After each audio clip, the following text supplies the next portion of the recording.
what's the VC attention span is? About less than 30 seconds on the entire pitch deck. Like your 10 slides or 15 slides, you just go bing, bing, bing, bing, bing, and then that's it. I have an opinion about it. A lot of times I just see random people picking random ideas, in all honesty. Every VC is looking for different things in their team. What I'm looking for in a team is, do you seem like you're the right team to be solving this problem? Like, I can think of a lot of great founders who have had success, but if you put them and have them run whatever company, some other random company, they may be very bad at it because they have zero domain knowledge. They've never faced the problem. They don't know anything about the regulations, right? Like, there are some people who are better at certain ideas than others. You know, if you are the 100th CRM that is coming onto the market now, you can make good money and you can sell the company for $20 million and make great money, but VCs may not want to touch it. And that's where the interest between VCs and founders diverge, right? Valuation is interesting because valuation is not about how much your company is valued at. Like, actually, nobody knows what your company is valued at. Valuation is really a dynamic of supply and demand, supply of your round, and demand from investors. So your valuation is going to be lower if investors are not really that interested, and your valuation is going to be higher if you have a lot of investors interested and you have limited supply of your round, right? That's what drives up the price per share, essentially, or the equivalent. That's what the valuation is. Hey, Elizabeth, welcome to the show. How are you doing today? Good. Thank you so much for having me, sir. You're one of the dream guests that I wanted to have, so thank you so much for the time.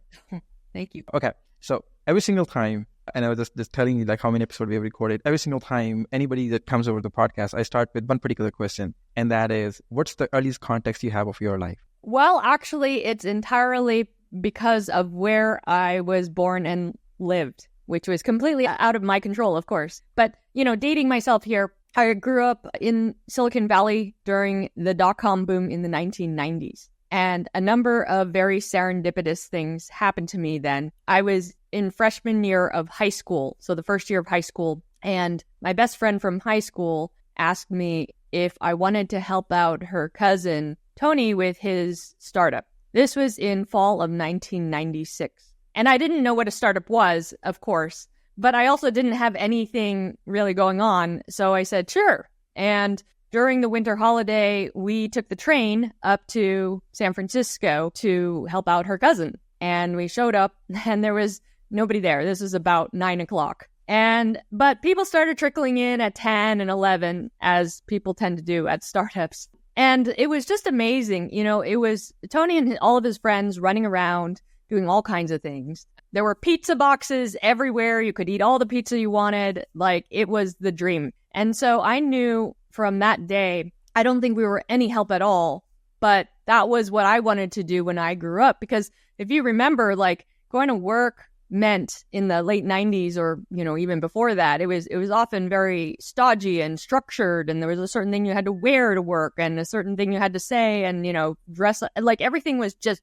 much, much more formalized back then. I mean, nowadays it's much more casual. But so this was very different than anything I had ever seen. And I just loved it. I didn't know anything about how their startup made money. I didn't understand any of that at all. But I just knew that was what I wanted to do. Fast forward 2 years later, Tony ended up selling that company to Microsoft for a purported $200 million. But his bigger claim to fame is that same Tony, my best friend's cousin, is the late Tony Hsieh, who was the previous CEO of Zappos. So that kind of set me on my path. You know, he ended up opening a lot of doors for me over the course of my life later on, after high school, and with my own startup, and even with Hustle Fund. But that was the beginning in high school in 1996. What was San Francisco like back in the dot-com bubble, and what exactly has happened at that point? I think the spirit of startups in the 90s was very similar to the spirit today. Obviously, there were some infrastructural differences. Like, for example, startups in Silicon Valley in the 90s often still were in office parks because that's what there were. So, you know, you still had the cubicles in many cases and all of that old stodgy work stuff.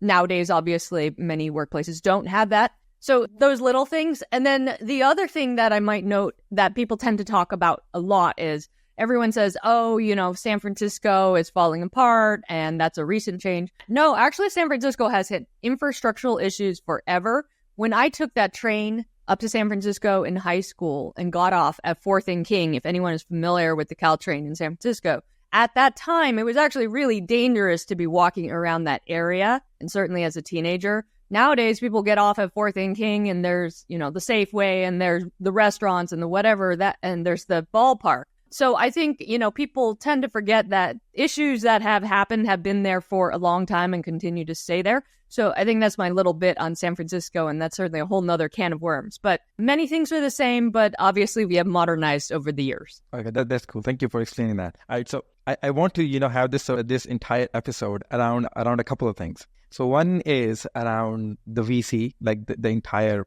venture capital thing. Then I want to pivot a little bit towards SaaS industry, because there's a lot of things I want to know about SaaS. Then there's a whole bunch of things around Angel Squad and how angel investment is a big thing, or it should be a big thing. Okay. So without any further ado, I just want to start with, of all the things, why you started a VC firm? Like why? Yeah. And actually, the question that a lot of people ask me is, why do you want to be a VC when you've been a founder for most of your career? Don't you ever want to get back into operating? So actually, if we rewind the clock a little bit, my last startup was an advertising tech company. I sold that in 2014. So it's now been about 10 years. And, after that, actually, I really, that was a relatively modest exit. So I wanted to take another swing at it. I wanted to try to go for that unicorn, as they say. But I also wanted it to be something very impactful, something that was meaningful to me as well, like something that I felt would be my life's work. Ads, honestly, were not my life's work. So that was what I was trying to think through when I was thinking about my next startup. And I thought for a good 2 years, I tried experimenting with different ideas, but there were just a number of issues with my experimentation in that, you can get excited about an idea for a couple of days or a couple of weeks. It's hard to stay excited about something for a couple of decades unless you really love that or love the problem or the people you're trying to serve. And so while I was experimenting with all these ideas, at the same time, I was also mentoring startups, investing in startups, and in, basically this startup world. And it dawned on me one day that actually what I really loved was startup founders. That was the audience I wanted to work with. And the problems that startup founders have, I understand completely because I have faced them myself. I've faced so many startup problems over the years, and certainly have many friends who are also founders who have faced all these problems. And essentially the problems boil down to 3 categories: capital, knowledge, and networks. Founders have issues with all 3 of those. How do you level up with knowledge, right? You're going from individual contributor to CEO. Many people haven't managed people before. Lots of things to learn as you grow as a CEO. Capital, of course, don't need to really belabor that one. And then networks, of course, how do you expand your network, get business partners, customers, etc. So those are the 3 things that I identified as issues that startup founders have, and I face them. And so I wanted to start a company that could help with these problems for the earliest stages in particular. And so that's actually the mission for Hustle Fund. We are trying to democratize wealth through startups. But what does that mean specifically? We're trying to really, push things on all 3 of these fronts: capital, knowledge, and networks. So yes, we are a VC fund. We do deploy capital to that first point, but we also have a lot of other business lines and initiatives that help with capital and or some permutation of knowledge and networks. Okay. So it's a funny name. I grew up in that, hustle culture. It's just like hustle. You just have to grind all the time. It's like you're working somewhere. You just have to have a side gig or whatever. Why did you guys name it a hustle fund? Why hustle? Could have named anything. Could have named hippo fund. Why not hippo fund? Yeah, I think that hustle certainly gets a bad rap as a name, and certainly plenty of people have different definitions for it. But our definition of hustle is actually very specific, and that is, honestly, the best indicator of success to us is what we call hustle. And what does that mean exactly? It means actually focusing typically on one thing and pushing that with speed. So it's about speed and execution in a direction of just on one thing. What is the one thing that matters? Hustle to me does not mean burning the midnight oil all the time or constantly grinding. I don't think that's hustle. It is what is the one thing you are going to execute on with speed? That's hustle. And so that's why we picked Hustle Fund, because we think that is the most important thing over smarts, over whatever else you can think of. Okay. So I read a blog post multiple times. I don't know why. I usually just skim through things, but I read a blog post that you wrote around how did you raise a fund? And then I think if I remember correctly, you took 345 meetings in total in that time frame, and then you just launch a fund. How difficult is it to 700 across two of us though. So about 345? Yeah, Okay. yeah. Because I was like, oh, so 345 was like blowing my mind. 700 would have been crazy. So a couple of questions on that. How difficult is it to start a fund? And can anybody, no, not can anybody, do you think like we need more early stage funds compared to more brand name funds? Yes, I think the short answer for me is yes, on we need more funds. I know a lot of VCs complain about, oh, there's so many funds. And of course, many fund of funds complain about how there's so many funds. And while it's true, the number of funds has grown over the years, I actually see that as a good thing. I also think that we still have a shortage of funds. And I think specifically it becomes very obvious, like when you look at, geography. There are certain emerging markets where there are literally no funds. Now, you could make the case that there are too many funds in Silicon Valley chasing the same deals, and that may not be the most productive use of capital. But on the net, I think globally we do need more early stage funds. There are very, very few funds in the world that are willing to invest in startups at what I call the earliest stages, like pre-revenue or less than $10,000 a month in revenue. Some just needs to get started, and not everyone has a rich uncle to get started. I think though that stage still needs more capital, is entirely about fundraising. So the kind of people who want to start a fund should love fundraising and be really good at fundraising. Otherwise, you're just not going to get anywhere. In contrast, if you are building a product startup and you're not good at fundraising, or you raise like, let's say $10,000, you can probably make it work. You just start, building something and selling. And even if you can't raise anything, you can start selling some services and make some money to start building, right? We've seen plenty of examples where that works. But it's very, very hard unless you're rich to bootstrap a fund. Yeah, absolutely. Absolutely. So, thank you for just saying that. But one question that I want to ask is, one of the things that you mentioned is there's a lot of VC firms chasing the same deals in the Valley. The question that I want to ask you, what exactly is it like on the VC side of the business? So on the founder side of the business, I can pretty much tell, like you would agree to that, is there's like thousands and thousands of people looking for funding, right? Like I had somebody on the podcast and she was telling they review more than 5,000 pitch decks every year. 5,000, that's a lot of pitch decks, but it's a good thing that, so many people are thinking of building something new, something crazy. But on the VC side of the things, do VCs actually chase these deals? Or is it like, no, we just don't need to chase anything? Is it like there's the next Facebook is arriving like anytime in the inbox, like the next Uber is coming, the next Airbnb is coming. Like how exactly does that business model, the demand supply side works from the VC's perspective? It's fascinating because, every VC has its niche or its strike zone, I like to call it. I'll give you an example. Another VC firm, not Hustle Fund, their strategy may be to chase serial entrepreneurs who've had success before. And if that's your strategy, then what you're doing is you're hobnobbing with successful serial entrepreneurs, right? It's just a different game. For us, actually, our strategy is almost the opposite. Most of our founders are first-time founders. We do certainly have some investments in serial entrepreneurs. They tend to be friends of ours or people we've backed before who became successful. But the vast majority of our portfolio is first-time entrepreneurs. So in that game, people play different things. One is, there are funds that just hang out at Stanford all day. But that's not us. Our game is we hang out on Twitter, we produce a lot of content, and people who are not well networked per se read our content, and then that's how they hear about us, right? So people are playing different games on where to find your deal flow.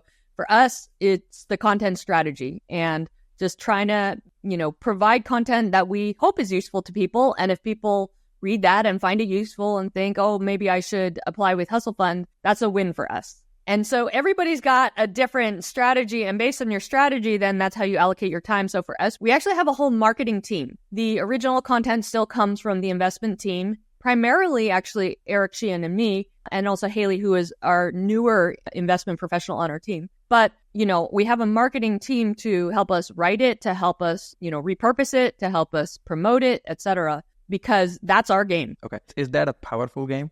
Producing content and then, but because I know you're very popular on Twitter, you're very popular on LinkedIn, and then you guys have the YouTube and all that stuff going on. And I'm sure you guys are on Instagram because I think we did see on Instagram as well. But yeah, you guys like on everywhere. So are these platforms actually powerful enough to have that level of a deal flow? Yes, we see over 1,000 deals per month. So about 12,000 across the year. A lot of it is inbound. So it is interesting. Actually, prior to Hazelfund, I had never really used Twitter before. I had an account, but I never really used it. And then I had started doing a little bit of tweeting, not a whole lot, when I started Hazelfund, mostly to push out my own blog posts that I had been writing. And honestly, the initial blog posts were just reflections on all the things that I had done wrong with my startup. It was more cathartic than anything, and if anybody read it, it was to help other people avoid the same mistakes I made. That was the initial genesis for content. It wasn't for marketing purposes, but eventually it started to take on a life of its own,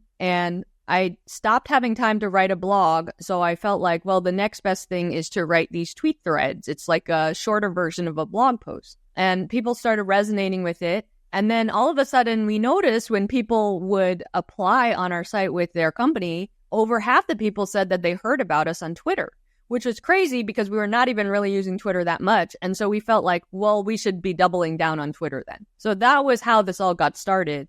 And we were not successful at either of those. How did TikTok go? I was like, I'm always interested to see, like, how did TikTok go? It didn't go well for us. I think we're not Gen Z enough.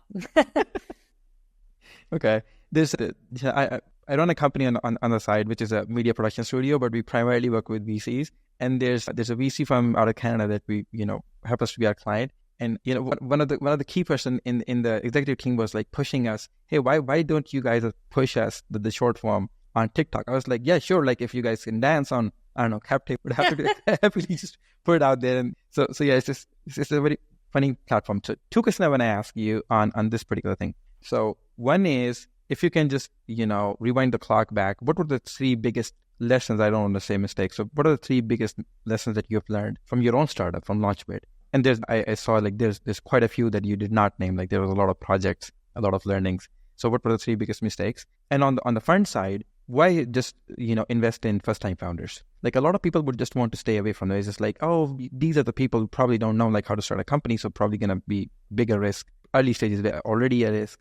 So yeah, just 2 questions on that. Wow, so many lessons learned from the startup journey side of things. I mean, I think one thing to remember is that there's actually been a big change in how people start companies. And I would say that change is the development of the lean startup methodology. So with Eric Ries and Steve Blank coming out with the lean startup methodology, I actually think that has had a huge impact on startups, because every startup I meet now has a much better framework of what they need to do. Like people prioritize customers, they prioritize learning, they prioritize figuring out, like, do I have product market fit, things like that. Whereas before all of this, nobody prioritized that. People prioritize building, and then after we build, then we'll go and find customers. That was how people did in the old days. I started my first company in late 2008 before Lean Startup came about, and I did exactly that mistake. So I don't really see this mistake very much anymore, but it is a big mistake that I made for sure, which is like building too much and not having any customers. And then so by the time we actually started Launchbit, this was after many side projects that failed. At that point, Eric Ries had already started blogging. So he hadn't come out with the book yet, but he already started talking about Lean Startup, and it just clicked. It dawned on me that we had been doing it all wrong and that we really just needed to validate things first before building. So actually, our very first iteration of Launchbit had really no technology. It was just emailing people, trying to get them to buy and sending them a link to my PayPal, and people would send me money. That was the first iteration of Launchbit, and that was the right way to do it. And later, even as we iterated on Launchbit and we were deciding whether or not to have a cost per click bidding system like Google and Facebook do with their ad systems, it takes a lot of time to build out something like that. And so we put up, just a very simple input form of what price you would want to bid, but it would go nowhere. It would just send us an email. And so we had people changing their bid every 2 seconds, and it would send us these emails of like new prices that they wanted. And we would just manually adjust the allocations of ads based on what people put into that input box to determine whether this was a good idea to build or not. So this is a way of thinking that is relatively new, and I think that has leveled everybody up. So that's one big mistake. I mean, certainly I've made others, and, this is actually a conversation in itself, but probably the other 2 I would say are around spending time on company culture and values. I think a lot of startups don't do that early enough because everyone thinks, oh, that's too floofy and not important, and I need my business to survive. And that is true. But I think once you get to a certain level at, call it seed even, I think that's when you have to really think very carefully and deeply about culture and values and really, even write down what your values are. Because I think one thing that happens is people will never fully agree on your team. You and your co-founder will never fully agree. But if you have values listed, you can argue with your values of, well, we said we prioritize these things in our values. And so I think we should do X because it fits this. And so it makes it less personal and makes it a good framework for making decisions as well. And so that's a second bucket that I think people don't think about. And then I think the third is around many lessons in management. I had never managed people before starting my own company. So I made all the classic management mistakes of not firing fast enough, probably not interviewing enough people for hiring as well. I think, honestly, you have to interview, or even if it's not a formal interview, talk with a lot of people, because ultimately good is a comparison game. One person always looks good in isolation, but now all of a sudden, if you have to decide amongst 5 people, then you really can stack rank them. So management, I think, is a big bucket of issues that has many issues in them, and that's a whole book. Okay. And the other question was, why you guys are focused on first-time founders? Like as a fund, why just back first-time founders? Or primarily back first-time founders? It is true that serial founders, especially successful serial founders, when they get money, they tend to just immediately right out of the gate start running. Like they tend to hustle faster because they know exactly what to do. Like even simple things, like they know how to incorporate the company. They know what they need for their benefits and all those are simple things. But as a first-time founder, I didn't know anything about any of that. So you have to spend your time learning about these things just to get your business up and running. But a second-time founder or successful founder knows that. And then a successful founder has had learnings on all the things I just mentioned: management, hiring, firing, etc. So they know what good looks like and the mistakes that they made before, and they can correct those. So they can just move with greater speed. So I agree with you on that. Like actually, the founders do level up when they're successful. That being said, I think as an investor, what you have to weigh are 2 things. One is product market fit, honestly, is a lot of luck. Whether you land on an idea that people are willing to pay for is a lot of luck, and pay for at scale. And even successful founders don't always get that. This is why successful serial founders, while they do have a slight edge in getting success again, it is not as big of an edge as you would expect. And I attribute that a lot to product market fit's a lot of luck. So on that sense, I actually think the playing field is relatively equal. The second thing is the valuation. And this is what I think a lot of investors don't think about enough. It is not enough to invest in a successful company. Ultimately, investors are trying to make money, and the way you make money is the spread of your entry point and your exit point. What valuation did you enter in at? And what is the exit price of this company, whether it's through an acquisition or IPO or secondary sale or whatever? That spread, that multiple, is where you make your money, right? And the higher the spread, the more money you make. And so with a successful serial entrepreneur, because they don't need your money because they were successful, they could probably bootstrap the first round themselves, then that valuation on the entry point is almost by definition going to be a lot higher than for a first-time founder. And so, then you think about, okay, the exit price, I can't control that. Will a successful serial entrepreneur get a higher exit? And I think on one hand, you can argue, well, they want to shoot for the moon more because, otherwise it's not worth doing for them. But probability-wise, like the number of $10 billion companies that are on the public stock markets is very small in today's market. And so, what is that spread between the higher valuation and what their exit could be? Is that spread higher than backing a first-time founder? And very often the answer is no. The entry point is just so high and the exit potential is not high enough that maybe it is better to back a first-time founder because their valuation or entry point valuation is going to be lower. And if product market fit is a big factor in your exit price, then, they're on a fairly level playing field in that regard. So that's what we weigh, at least. And like I said, we've backed both, but the vast majority of our investments are in first-time founders.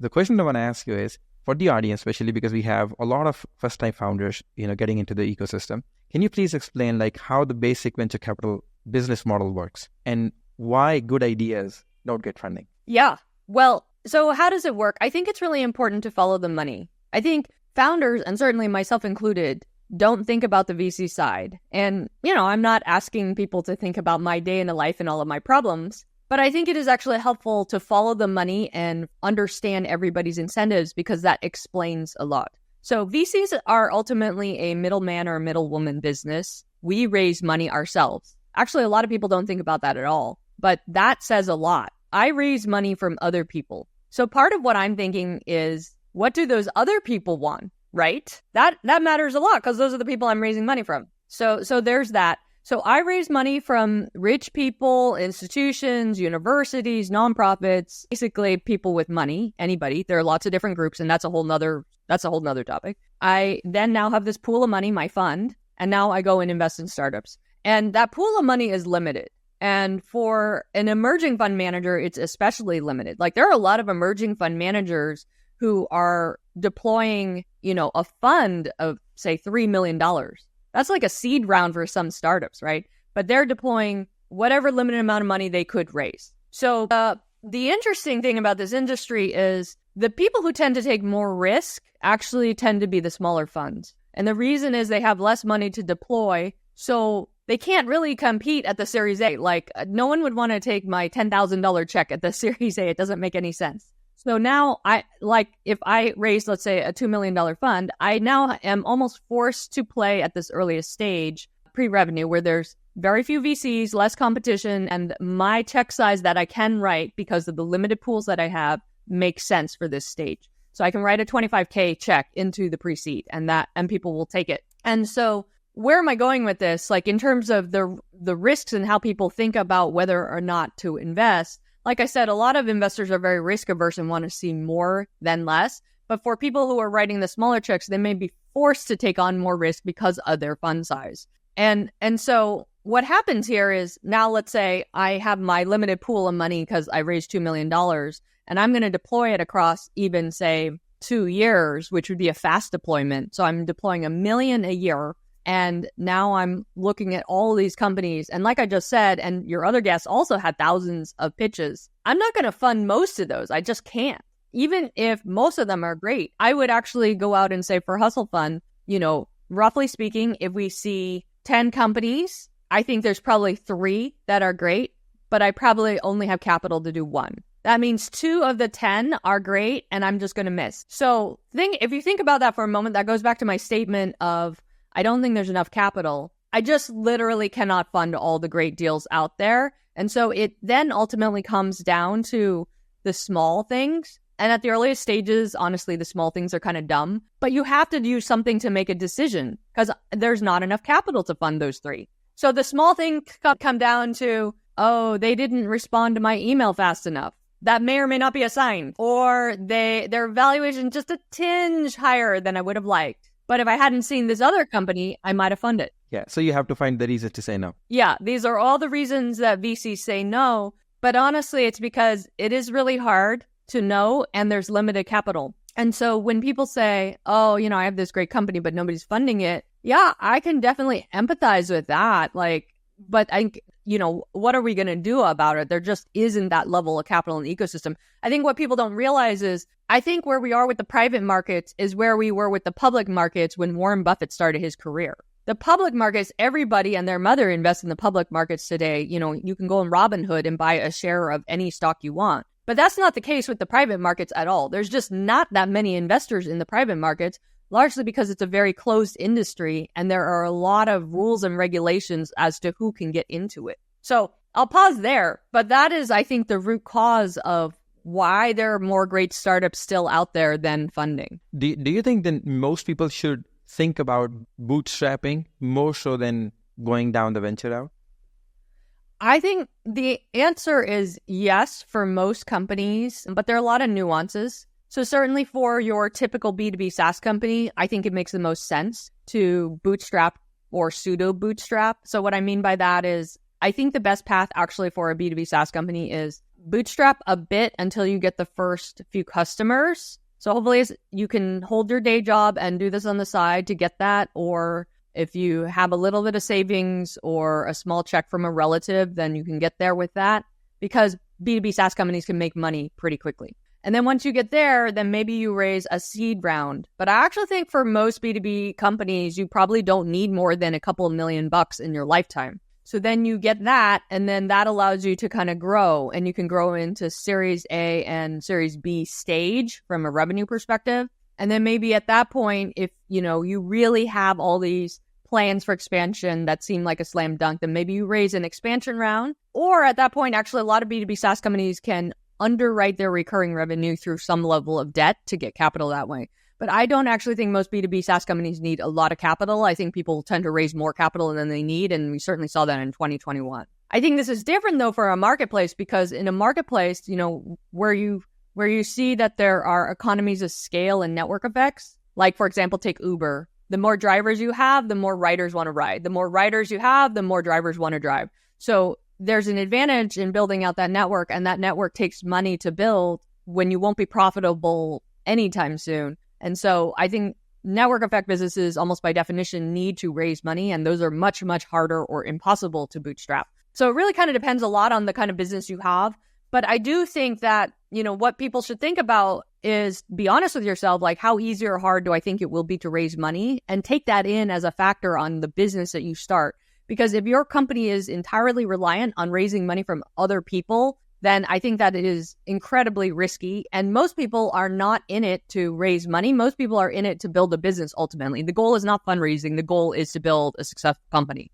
Okay. Yeah, that's very helpful. Okay. So another question that I want to ask you, and it's a very innocent question without any offense. So what I think is, you mentioned like very little companies get funded, right? Like very little companies get funded. And for early stage, the goal is to find that one fund returner, so to call it, like 100x exit or 150 exit, probably going to be more than that. Isn't that at some point, isn't that looks like gambling? Like you're just making these small little bets, and then you don't know like which one of them is going to take off. It's like, oh, all of a sudden, oh my God, like that one takes off. Because, so suppose you make 1,000 bets in a year, suppose that's an arbitrary number. And then you probably have the same set of ideas, like, okay, so all of these startups that I'm investing in, they all pass a certain criteria. They all pass the same layer of filters that I have. So to some degree, they all have the same level playing field. And one of them takes off. So you're looking for that one. Isn't that just like gambling?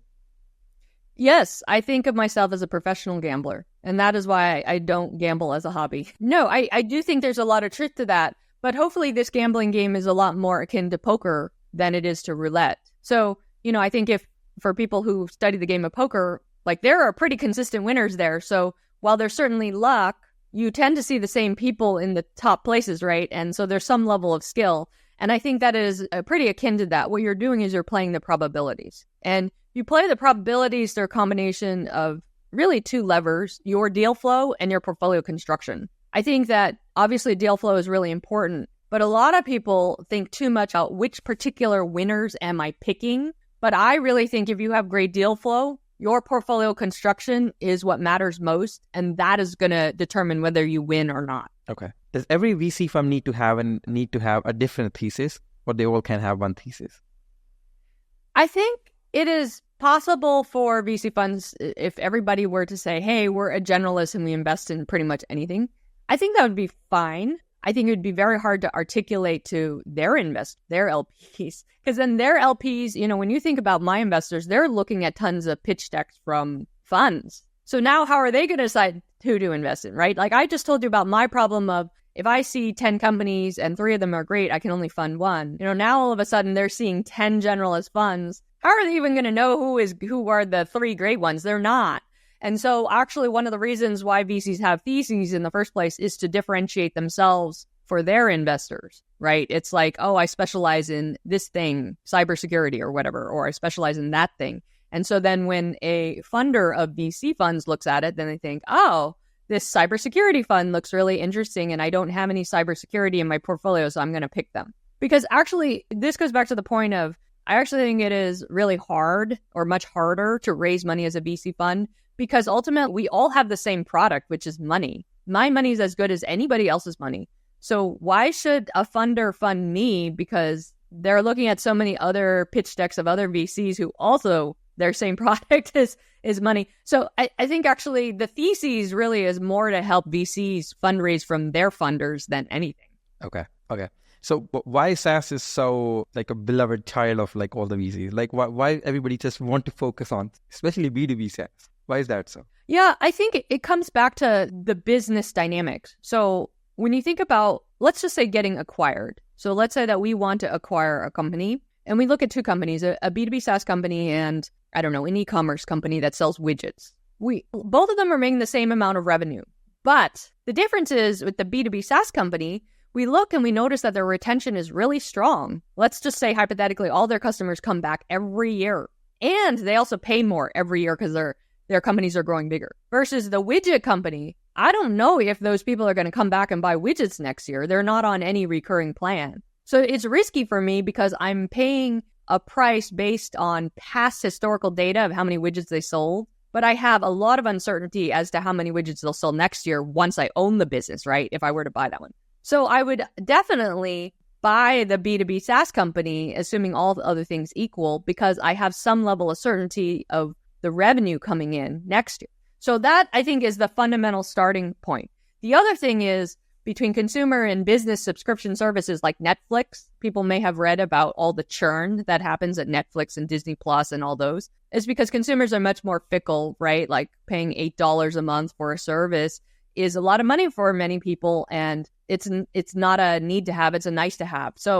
But businesses, it's like if I sell them Salesforce, they're probably going to stick with Salesforce for a really long time. So it's just much more stable. So that's why people love B2B SaaS. And then once you have those business dynamics, let's talk about pricing. If I see that, a B2B SaaS company is able to retain their customers for years on end, then I can price into it like, all right, I have some level of predictability of what things will look 3 to 5 years out. And so I'm willing to pay some level of multiple for the revenue, right? For example, if this company I'm looking at is making $50 million a year, but I notice that they have strong retention and all their customers are doubling how much they pay every year, I may be willing to certainly pay more than $50 million for it, which is 1 year revenue, because I know that next year, all those customers will contribute $100 million in revenue, right? So maybe my price point on that is, 10x, 20x. During a frothy period, it was 20x.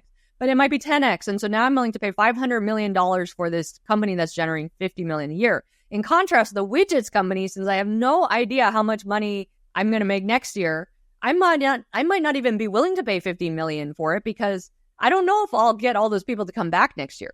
So it's a lot easier than to say to a startup, if you get to this mark, $50 million a year with a B2B SaaS company, we know there's going to be some multiple on top of that. And it's easier for you to get to $1 billion exit than it is for a widgets company. So that's where that comes from. Okay, that makes sense. 2 questions on top of that. So one is, do you think we're approaching this SaaS bubble? Like bubble SaaS investment, like is there a bubble? Do you think we're approaching that? So that is one. And 2 is, will we ever see hustle fund investing into deep tech? I think that a lot of things in SaaS are crowded. Yes. I think 10 years ago, that was not the case. And that's when you saw every VC and their mother jump into B2B SaaS. But now a lot of investors are in B2B SaaS and it's starting to get crowded. And I think in particular, the way I think about it is, again, everything is about entry points and exit points in terms of how you make money. So if you have more investors investing in the same companies, that drives up the price, the entry point. That drives up the entry point. And then there's this question of what is the cap on the exit point? And you don't really see, there are not many B2B SaaS companies worth 100 billion or even 10 billion. So that is sort of your cap, like somewhere in the billions if everything went well. And so I do think then that spread starts to shrink because of the entry point going higher. So that is a consideration. We're certainly still investing a lot in B2B SaaS, but I think that forces you to look into industries that are off the beaten path. So not marketing tech, not sales tech, not HR tech, but maybe for older industries like waste management or something like that. I also think it forces you to look at international, where there may not be as many investors, but there are a lot of great B2B SaaS companies coming out of India comes to mind. That's a huge, thriving market. Even like actually literally everywhere in the world, everyone is kind of developing their B2B SaaS ecosystem. So there's that. But, I think the other thing is like whether there are other industries with similar factors that affect these prices in B2B SaaS. So what do I mean by that? Well, really what drives the mechanics of the exit price that I just described is the repeatability. Well, there are plenty of other industries that don't have a subscription plan that have strong repeatability. This is why you see people get into fintech. For example, if you have a, Mercury bank account and they now have a whole series of various products and maybe they're taking a percentage here and there from their different products when you leave your money in there. Well, you're probably going to leave your money in there for years on end. So they're going to collect on these fees every year. And that has repeatability as well, even though it's not a subscription model. It may be less predictable as to how much they make, but there's repeatability. And so that is interesting as well. Like, are there other businesses where you can get that repeatability, unlike the widget business, and create that dynamic? Then it looks more B2B SaaS-like. Makes sense. Okay. So again, a very innocent / dumb question. How do investors of companies like NVIDIA makes a lot of money? Because one of the things that I've picked is VCs are generally interested in this repeatability of a system like subscription or like whatever that is, like exactly that you said, which is repeatability. So how does companies like NVIDIA and all these, like their investors make a lot of money? Like what is so interesting to those investors who invest in companies like these? Because there's no, like nobody's just buying a new, hardware or something every other month or something like that. So like, how does that model work? Well, for NVIDIA, and I would say actually broadly speaking, a lot of the chip companies, I was floored to learn that, for example, TSMC, their margins on their chips is like 50%, maybe more. So they actually have very high margins, mostly because there is a very high demand for this and actually not that many people have the same specs. So that's thought number one. Thought number two is actually many of these, hardware companies, they actually do sell on software as well. So they do have subscription packages as well that people can pay for. But I think with regard to NVIDIA specifically, what is driving their stock price is actually every single startup in my portfolio is clamoring for their GPUs that they can't make enough of. So I would say that the demand overall has increased for everything just because of AI, just being so compute intensive. And so whether that party lasts forever, I don't know, but for the time being, it doesn't seem like it's going to stop. And so I think the NVIDIA, this is not stock advice, but I think the NVIDIA is going to continue to have a shortage of GPUs, which may continue to drive up their stock price. They should take note. Yeah. All right, cool. So the next thing that I want to ask you is regarding like how you evaluate the ideas, how you guys evaluate the pitch decks and stuff like that, because a lot of people create a lot of funny pitch decks, amazing pitch decks. So, and you have seen, I think, all kinds of things. So when a startup is being pitched to you, what are the 3 things that you actually look for, like immediately? Because, and I know you guys are very heavily focused on B2B SaaS, so obviously it's going to be pertaining to that industry, but what 3 things that comes to your mind? And how much time do you actually spend looking at a pitch deck? Like what's the VC attention span is? Like I'm always curious to know how much time do you guys spend on that? About less than 30 seconds on the entire pitch deck. Like your 10 slides or 15 slides is just go bing, bing, bing, bing, bing, and then that's it. I have an opinion about it. So there are 3 things that I'm looking for. Certainly one is team, but I think every VC is looking for different things in their team. What I'm looking for in a team is, do you seem like you're the right team to be solving this problem? So I think there is this very old notion of, these people are great founders, those people are not great founders or whatever. But I think it's very nuanced. I think it's, these people are great founders for this idea. Like I can think of a lot of great founders who have had success, but if you put them and have them run whatever company, some other random company, they may be very bad at it because they have zero domain knowledge. They've never faced the problem. They don't know anything about the regulations, right? Like there are some people who are better at certain ideas than others. And so, especially in B2B, like, do you have domain experience in this field? Like, did you work in it before? Have you faced this problem firsthand before? And if the answer is no, your bar is actually a lot higher for me. It's like, why are you doing this? Will you want to continue doing this 5 to 10 years from now? And then you have to overcome so much more than someone else who has that experience, meaning you had to have gone down the rabbit hole and learned everything about this problem and day in the life of your buyer and how that industry works, etc. and somehow you were so motivated to do so. What was that driving factor? So those are the things I think about on team, like why this founder sort of market fit. So that's thought number one. That's important. A lot of times I just see random people picking random ideas, in all honesty. The second thing that I would say is this idea differentiated? This goes back to the problem of there are a lot of great companies that are just not going to get funded because their idea is not differentiated, but they may be growing well, but the idea is not differentiated. And the reason why I think that's important as a VC is, number one, in a highly competitive space, how do I know that I'm backing the right horse? But I think more importantly, in this crowded space that matters because it's going to get very heated, and by definition, the cost of acquisition is going to go up. Like if everybody's going after the same customer base because it's the same idea, that customer acquisition cost by definition is going to go up. So that means that in a crowded space, you'll have access to less capital because fewer investors are going to make a bet unless they're sure of the winner. And you're going to have to pay a lot to acquire customers. So those dynamics are not good. And they're not good for a small fund like mine because I'm never going to be able to write you $1 million check to go get customers at scale like that. So I tend to prefer the scrappier customer acquisition, and that's not going to work. So idea differentiation is a second bucket. I would say that from the founder perspective, if you are the 100th CRM that is coming onto the market now, you can make good money and you can sell the company for $20 million and make great money, but VCs may not want to touch it. And that's where the interest between VCs and founders diverge, right? So it's not to say that you shouldn't do it. It's just to say a middleman business can't get involved. So that's the second thing. And then I would say the third thing is understanding the problem really clearly and in a nuanced way. So I think a lot of founders who haven't thought about their problem very much, they might say, oh yeah, in broad swaths, this is the problem. Somebody who has thought very deeply about the problem knows everything about the day-in-the life of the customer, like how they buy, what the specific issues are, why existing solutions or alternatives are not working, how the money flow works in this industry, etc. Being able to articulate the problem really well is very indicative of, how savvy that founder is in that market. So those are kind of the three things that I look for. Okay. All right. So again, two questions on top of that. So question number one is, what are your thoughts on the market sizes? Like people put everywhere from like 10 billion to okay, so you don't care. All right, cool. So the second question is something that I want to ask you then. How does the whole valuation math actually work? Like, for example, like my dumb idea is that, like all things equal, my dumb idea is valued at like 3 million. Somebody else is valued at like 10 million. So how does that how do you decide that number? Like, okay, so it has to be that much. And like you also mentioned a little while ago, is like if the valuation is just a little bit higher, like how do you put that number on any of the idea? Like what's the math behind that? I don't know, there's a formula, but what's the math?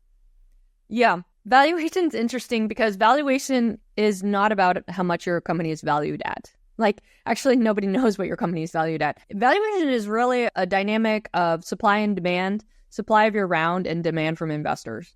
So your valuation is going to be lower if investors are not really that interested, and your valuation is going to be higher if you have a lot of investors interested and you have limited supply of your round, right? That's what drives up the price per share, essentially, or the equivalent. That's what the valuation is. So knowing that, like, we can talk about the bullet list of things that drive up investor interest. Certainly, if you're a successful serial entrepreneur, that will drive up interest. If you're in a geography where a lot of investors invest or want to invest, that will drive up interest, like Silicon Valley or San Francisco or New York. If you are in a space that investors care a lot about and are really excited about, that will drive up interest, like AI maybe. But then that might change like 6 months from now, right? So those are hard to tell, and you can't predict that, and there's probably not a good reason to start a business around that, but certainly is a factor in valuation. If it's a very differentiated idea, that will affect whether investors are interested or not. These are probably the main things that are levers for valuation. The more of those things you have,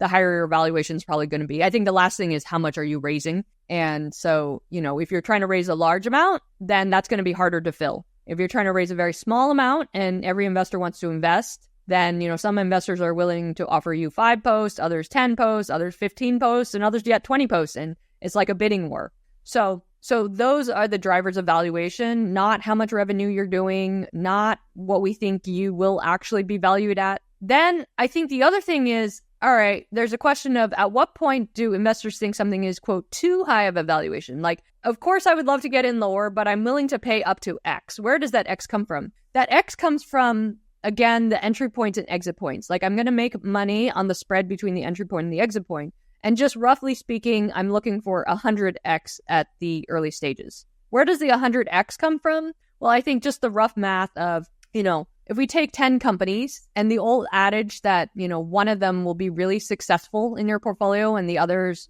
will fail, then that 1 out of 10 has to make a lot of money. But if you invest it equally in all of these companies, all these 10 companies, that one company, if it only returned 10X, it's just making the overall portfolio a 1X portfolio, right? Because it had to make up for the 9 other losers, roughly. And with fees and everything, it's even less than 1X. So a 10X outcome is not good for a VC at my stage because of the high failure rate, because I need my winners to make up for the losers. And then on top of that, if that winning company returns 20X, that's also still not a win, because when you think about my investors' perspective, they could have invested their money in the public stock market. They could have put their money into index funds. And after 10 years in an index fund, roughly speaking, you double your money. So if my winner is returning 20X and everyone else is losing in the portfolio, then that's an overall roughly 2X portfolio, which is no better than the stock market. So why did my investors even invest in my fund? So I guess, that is the rough logic behind where does the 100X come from. It's got to be so high such that I can attract investors to my fund, but also still doable. Like I can't expect any of my founders to have $1 trillion exit. That's just, very, very rare. So what that then looks like working backwards is, all right, if somebody is raising at 10 million post-money valuation, they have to be able to exit for $1 billion. That's what I'm saying. That's 100X spread between those. And also after dilution, after 3 rounds of dilution, I'm going to be diluted down by half anyway. So that would be, more like an equivalent of a $500 million bootstrapped exit. So I think the long and the short of it is where these numbers come from, again, the entry points and the exit points of historical data, and also, supply and demand of how many investors are interested, et cetera. And if the price goes beyond what I'm willing to pay on a valuation perspective, I'm gonna stop out. 30 minutes covered. Okay. So I just want to, adjust the questions around this head, because you're very kind of you to explain all the things in depth. So what we do is we do have a decent big of an audience. I'm very, very fortunate to have 15,000, 20,000, whatever people on the list and listening to the podcast. So very kind of them. So what we do is before any guest is coming on the podcast, we just send out this email to quite a few people. Like, hey, Elizabeth is coming tomorrow on the podcast. Send us all the questions. So they send all kind of questions, like the crappiest of the crappiest and the best of the best. So there are a few that I really want to ask you, the good ones, not the dumb ones. Okay. The first one that I want to start us off with, how your investment acumen has evolved since you started investing. Now that you're doing it for like a longer period of time. So how is that acumen has evolved? You mean in terms of the overall landscape or founders? I think both. Like it's just an open-ended from like whoever that person. So it's an open-ended. So but I'll let you answer whichever way you want to. I think technology and I call it infrastructure has evolved a lot, certainly since I started my company, but even since I started investing about 10 years ago. When I started my company, I literally ran around trying to get people to sign documents and give me checks. Literally. I drove around doing that. Obviously, the world has changed a lot. People use e-signature a lot, especially in the US, and they, wire. And people have cap table management tools, et cetera, to manage a lot of these things. One of our portfolio companies, Pulley, manages cap tables, for example. So there's just a lot that has evolved in infrastructure. Even the safe has become very prevalent. When I was a founder, it didn't exist. And, I think even convertible notes were pretty unusual back then. And now that has brought the legal costs down for everybody, VCs and founders. So the infrastructure side has changed, which I think also means that it has made it easier to raise money, as funny as that sounds. I know nobody thinks that they have an easy time raising money, and that's true. But if I could explain my workflow for when I was a founder raising money, it was just literally, when people say drive up and down Sand Hill Road, they mean literally drive up and down Sand Hill Road chasing people. Nobody does that anymore. A lot of things are done over video conference. You can reach out and pitch investors who are not in your local town. So that expands your pool of investors as well. So it has made fundraising actually easier. And then I think as a result of,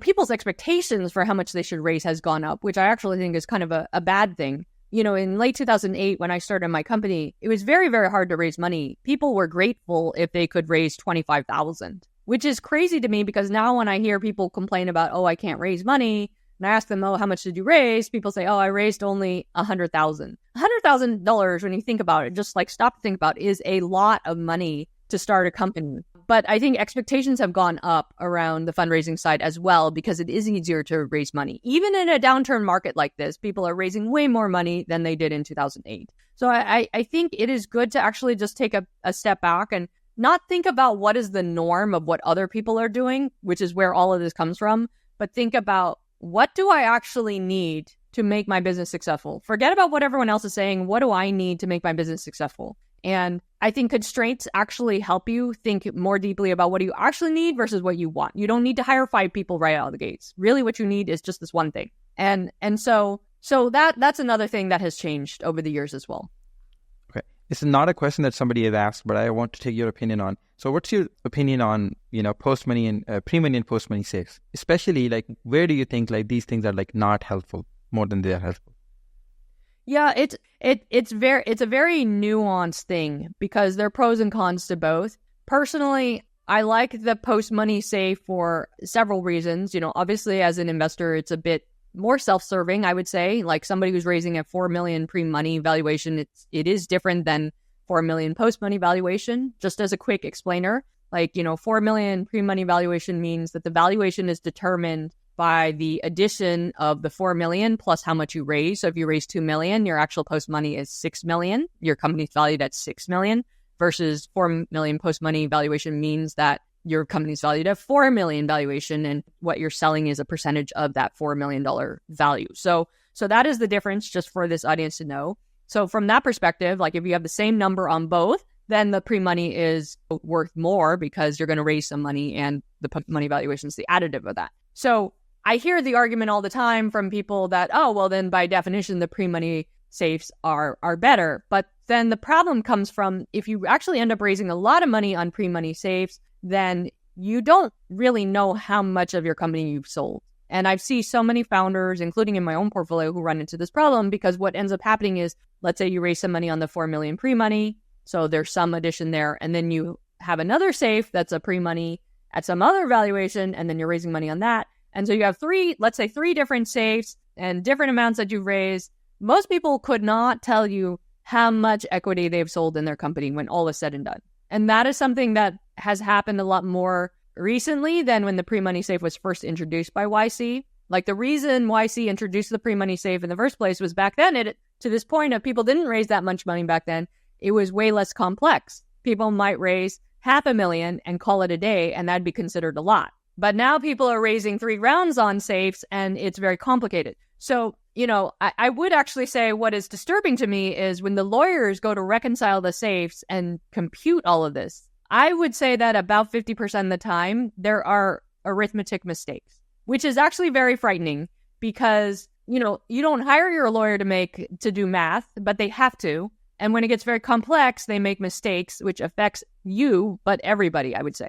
And then you have to pay more in lawyer fees to get it fixed if you catch it or you don't catch it. So that's the problem with the pre-money safe. The post-money safe, in contrast, is very simple to understand.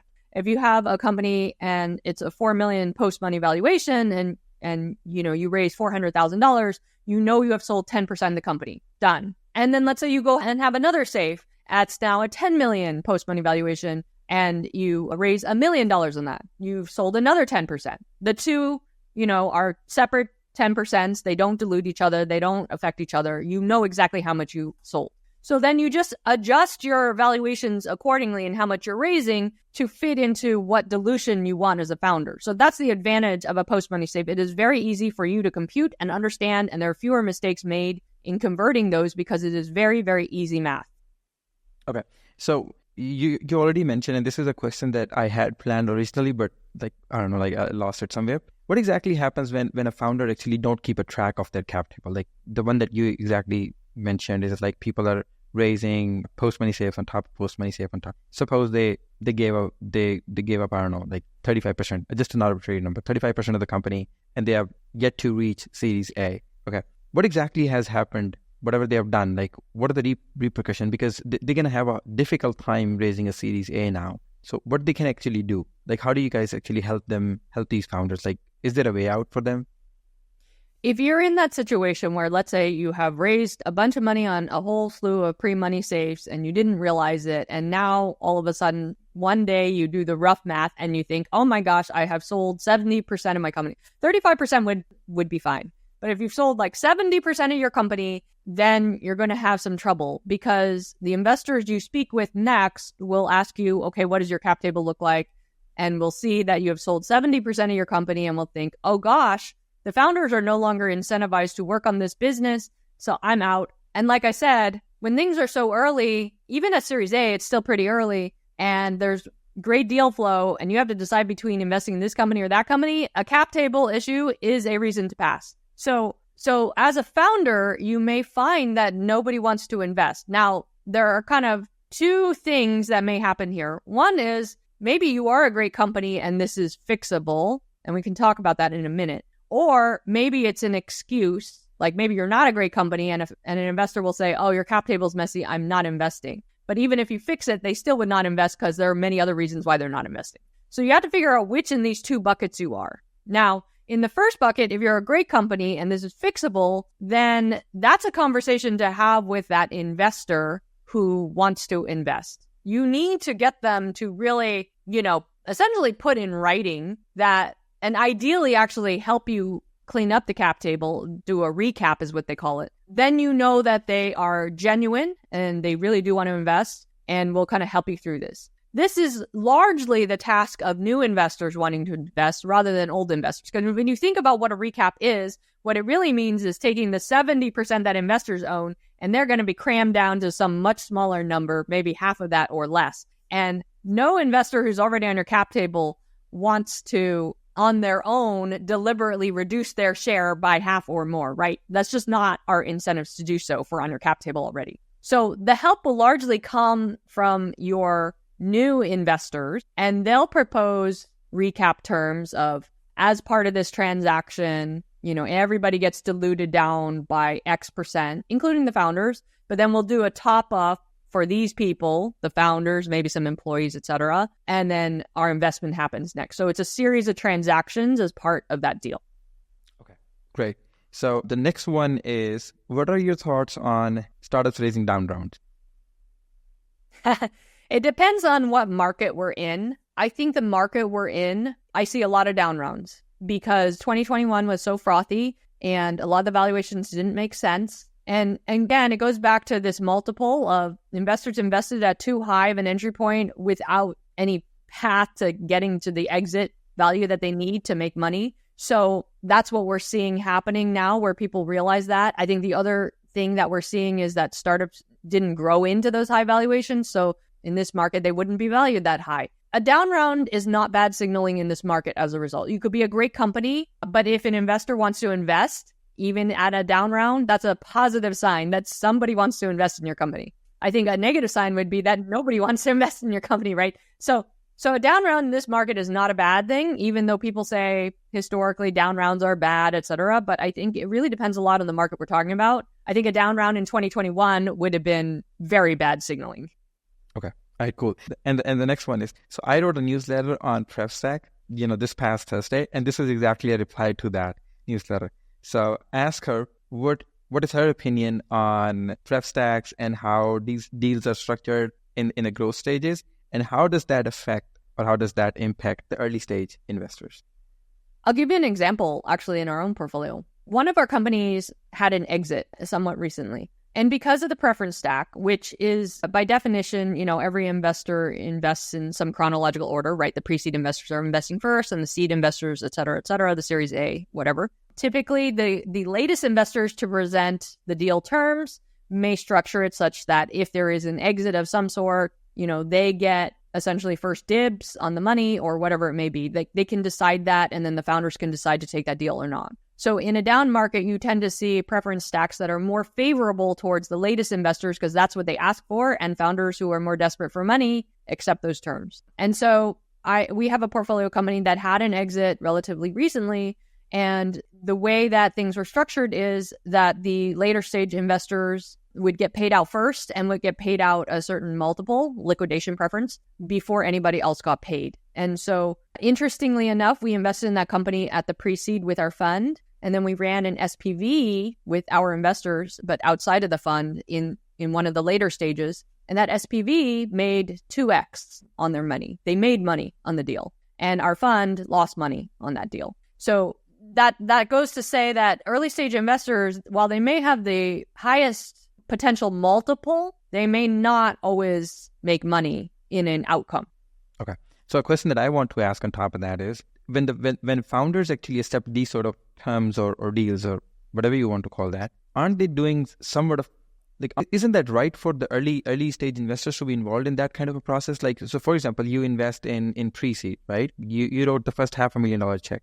And now that XYZ founder is raising, suppose $50 million Series B or Series C or something, right? And that the current investor is getting 2.5x or something. And in case of liquidation, he's gonna 2.5 the money that he's put in. That potentially means you're probably not gonna end up making anything. Exactly in the case that you mentioned, the SPV make double the money, but you guys didn't make any money. So isn't that like kind of a screwing up with the early stage investors, especially angels, because you run an angel squad, which never get to talk about. But isn't that like not fair to early stage investors and angels who actually bet on you when there's nobody betting on you, and then all of a sudden it's just like you're just wiping the floor under there? So what do you think about that?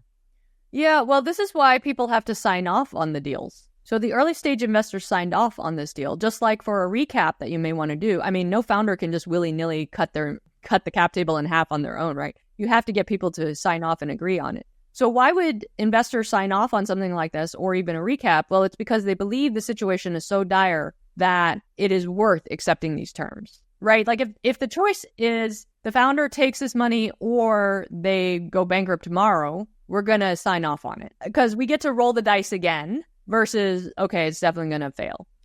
But this is why you see more of these deals happening, because investors are willing to sign off on it in a down market if there's no other choice. Okay. All right. So that's the rationale behind doing that. Cool. All right. So the last one is, what is one fundamental belief of venture capital that you personally disagree with? Market sizing exercises. Okay. Why is that? I think my learnings about market sizing is that it's too silly. Like, number one, nobody knows. I think number two, markets that may seem small can either evolve and change, and or the founders may expand the business into peripheral markets. So one example of this actually is HubSpot. HubSpot started out as an SEO tool for small business owners. And I think if you look at it today, a lot of people would say they're very much an enterprise sales tool. Certainly their price is very high. No, they're an enterprise tool, but the way they're able to justify their price or where it's anchored is they have built so much. Like, you can do email marketing now.